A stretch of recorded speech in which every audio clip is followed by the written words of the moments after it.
Birthday नाटक करो, यही यही यही पता चल जाएगा। Happy birthday. कितना मजा, सनातन धर्म की कितनी धज्जियां हो रही है पढ़ने। जन्मदिन कैसे मनाना चाहिए या किसी को नहीं पता, एक भी कोई खड़ा होके कह देता। जन्मदिन यदि मनाना हो, अपने बूढ़े माँ बाप दादा दादी को बिठाना, उनके चरणों की पूजा करना और अपने लल्ला से कहना, ए लल्ला, ए दादा दादी की परिक्रमा कर, तो 7 परिक्रमा कर बेटा, इनकी 5 परिक्रमा कर। हमारा धर्म परिक्रमा करने वाला है, गिरिराज जी की परिक्रमा करता है, भगवान की परिक्रमा।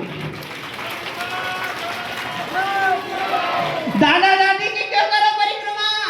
शिव पुराण सुनती हो, कथा है उसमें, गणेश जी ने की थी परिक्रमा, आज भी पूजा हुई, वहां गणेश जी रखे। सबसे पहले पूजा का वर मिल गया। क्यों मिल गया? अपने माता पिता की परिक्रमा करी, दादा दादी की परिक्रमा करी। बताओ, आप यहाँ हाथ खड़े कर दो, कौन कौन माता बहने जो अपने लल्ला के जन्मदिन के दिन वो बूढ़े माता पिता की पूजा करवाती हो, दादा दादी की, सास ससुर की पूजा करा के परिक्रमा करवाई? किसी ने एक भी है क्या? बताओ आप, ये सनातन है।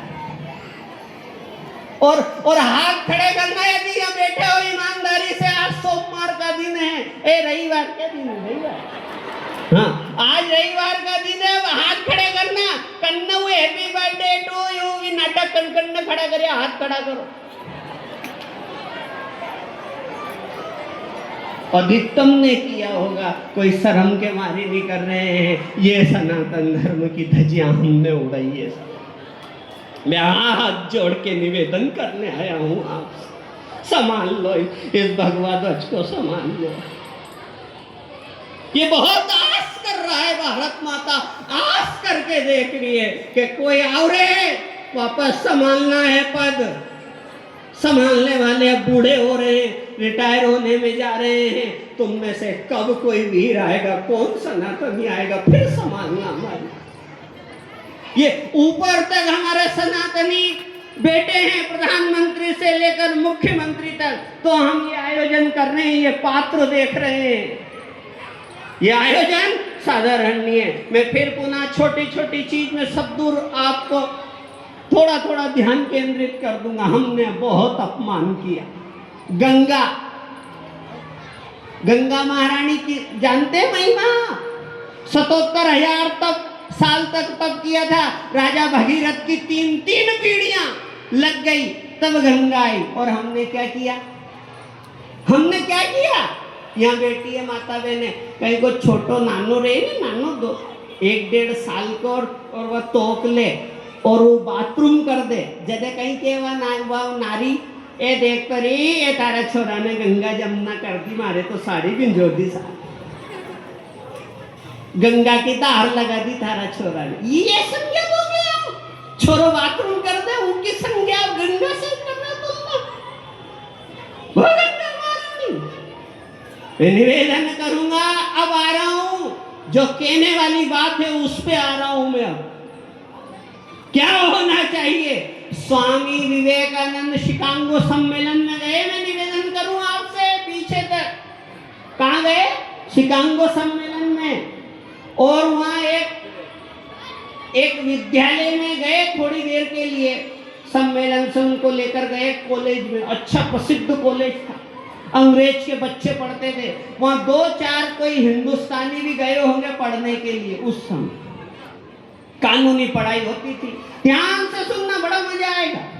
अब स्वामी विवेकानंद अपना उद्बोधन दे रहे थे भारत को कि भारत भूमि महान है, भारत भूमि महान है। एक भारत का बच्चा वहां विदेश में था, उसको खड़ा हो गया और उन्हें हाथ जोड़ के पूछी, स्वामी विवेकानंद जी, ओ स्वामी जी। स्वामी विवेकानंद ने कहा, बोलो। क्या आप अपनी भारत भूमि को महान कह रहे हो? देवता भी जन्म लेने के लिए तरसे, ऐसी भूमि बता रहे हो? हाँ, मेरी भारत भूमि महान है।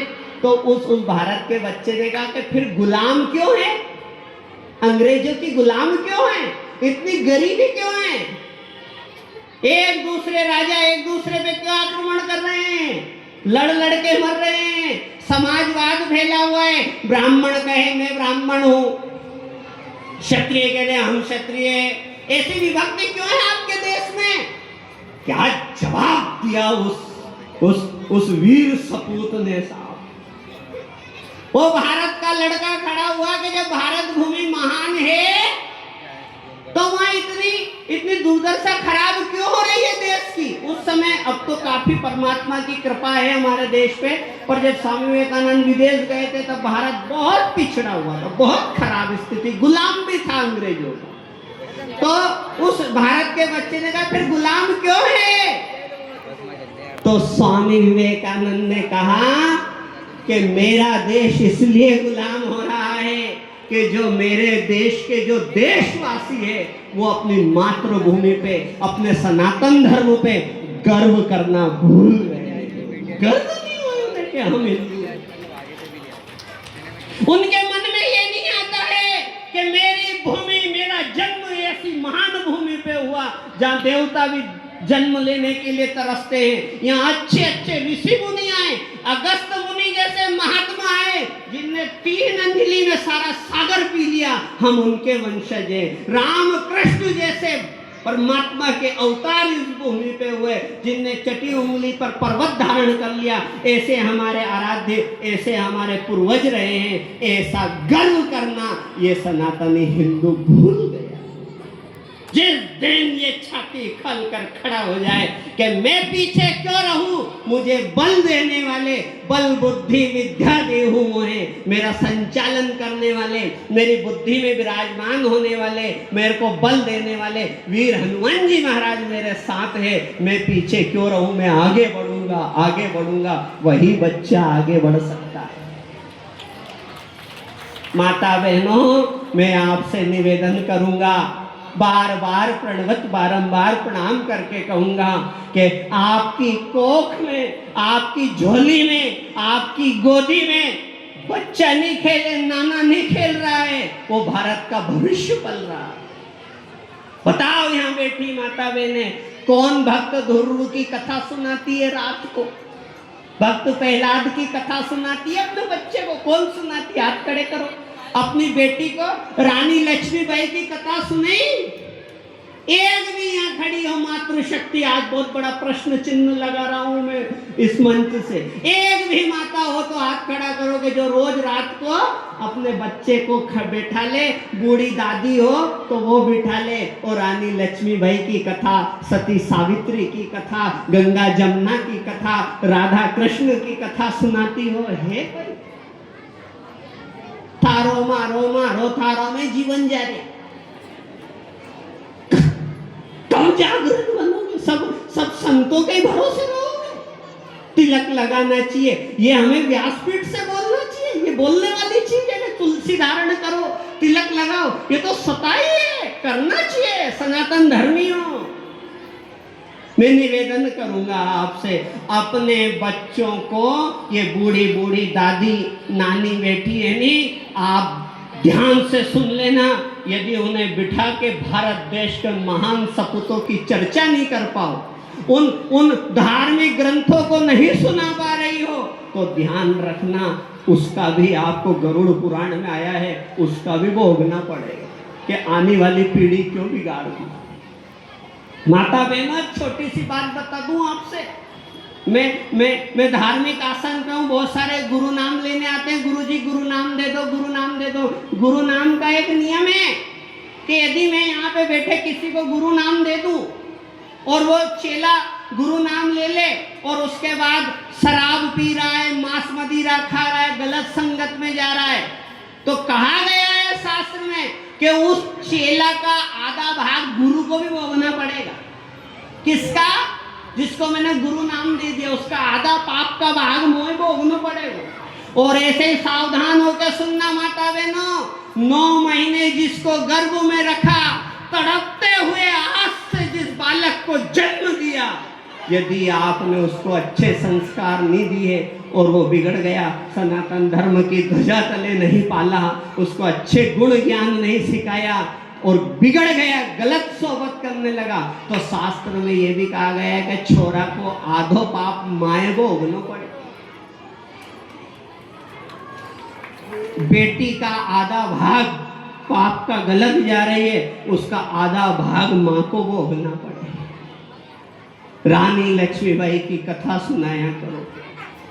मैं निवेदन करूंगा, सामाजिक समरसता भाई साहब ने मुझे कहा कि थोड़ा समाज के विषय में प्रकाश डालना। यहाँ अनेक प्रकार के सामाजिक बंधु बैठे होंगे। हमारे सनातन धर्म में वर्गीकरण किया गया, मैं मानता हूँ, स्वीकार करता हूँ। 4 वर्णों में हमारे धर्म को, हमारे धर्माचार्यों ने, गीता में भी आया है, हम मानते हैं। पर एक बात ध्यान से सुनना, उस वर्गीकरण को करने जा रहा हूँ मैं, क्षमा करना।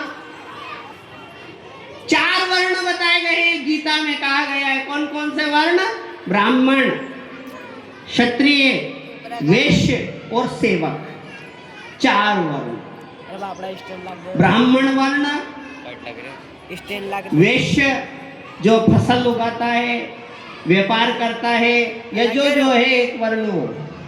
तीसरा क्षत्रिय जो रक्षार्थ शस्त्र उठाता है। अब ध्यान से सुनना, कई भी धर्मी इस पे अनर्गल बोलते हैं, बोलते हैं, कुछ भी बोल देते हैं। अरे ये सनातन धर्म में बेचारों को एक को नीचे कर दिया, एक को ऊपर उठा के पटक दिया, एक को नीचे पटक दिया। लोग जिनको दलित के लोग, उन्हें बिल्कुल नीचे, और एक बैठ गया ऊपर। गलत, ऐसे वर्गीकरण नहीं किया गया। ये हाथ देख रहे हो आप, देखना, इस शरीर का ही वर्गीकरण परमात्मा ने कर दिया 4 वर्णों में। कैसे कर दिया? ध्यान से सुनना आप सब। 4 वर्ण में शरीर को बांट दिया। आप तो जान दो, सनातन धर्म की बात भी नहीं करूं, जाति पाति की भी बात नहीं करूं, पर आपके शरीर में ये 4 वर्ण मिल जाएंगे। कौन कौन से? सेवक वाला वर्ण, ब्राह्मण वाला वर्ण, क्षत्रिय वाला वर्ण, वैश्य वाला वर्ण। कैसे मिलेगा 4 वर्ण? ध्यान से सुन लेना, थोड़ी देर में फिर एक चीज पे और प्रकाश डालना है। जब आप सुबह उठते हो, अपनी काया को नहलाते हो, मलमूत्र साफ करते हो अपने हाथ से, उस समय यह सेवक स्वरूप हो जाता है, प्रथम वर्ण। फिर स्नान करके हाथ में लोटा लेके शिव मंदिर चले जाते हो, भगवान के हाथ पहुंच गया, उस समय आप ब्राह्मण तत्व हो जाते हो। वहां से आके जब आप भोजन करते हो उसी हाथ से, तब आप वैश्य हो जाते हो, स्वयं की काया का पालन करने लग जाते हो। और आखिरी बार जब अपने आत्मरक्षार्थ के लिए इसी हाथ में जब आप शस्त्र धारण कर लेते हो तो क्षत्रिय बन जाते हो। 4 वर्ण शरीर में ही, तो क्या शरीर को अलग अलग कर दोगे? सुबह जिसने मलमूत्र साफ किया, क्या वो मंदिर नहीं गया? हाथ निवेदन करूंगा आपसे, जिसने मलमूत्र साफ किया वही मंदिर जाएगा, उसी हाथ से चंदन लगेगा, पूजा होगी, माला चढ़ाओगे, फूल चढ़ाओगे, दूध चढ़ाओगे। देखो आप, हमारे सनातन धर्म में वर्गीकरण नहीं किया गया। उन 4 वर्णों को एक करके, जैसे ये 4 उंगलियां हैं, अंगूठा शक्ति है, 4 उंगलियां 4 वर्ण हैं, उसको एक मुट्ठी बनाकर आत्मशक्ति के रूप में वर्गीकरण किया गया। गलत लोग कह देते हैं। दीदी ने पॉलीथीन पे बोला, माता बहनों आज आप भोजन करने बैठो, भोजन की पंगत को प्रणाम करती हो, मैं आपसे निवेदन करूंगा आप सब करना, कभी किसी पशु चिकित्सालय में जाना, पशु चिकित्सालय जहाँ डांडा डोर को इलाज हो, और वहाँ के वेटेनरी डॉक्टर से पूछना कि सबसे ज्यादा गौ हत्या, गौ माता कैसे मरती है। निवेदन करूंगा युवाओं से, सबसे ज्यादा वेटेनरी डॉक्टर बताएगा कि सबसे ज्यादा यदि गौ माता मरती है तो केवल और केवल पॉलीथीन खाने से मरती है। और गौ माता को क्यों? अब सुनना, एक बड़ा चतुर आदमी आया, वो कहे साहब 80 गौ माता जो पॉलीथीन खा ले, सूझ नहीं पड़ेगा कि पॉलीथीन और चारा में। उन्होंने कहा दादा, ए गौ माता तो वो आत्मशक्ति वाला केंद्र है, वो इतनी स्मरण शक्ति रखती है कि कोई माता बहन यदि 4 बजे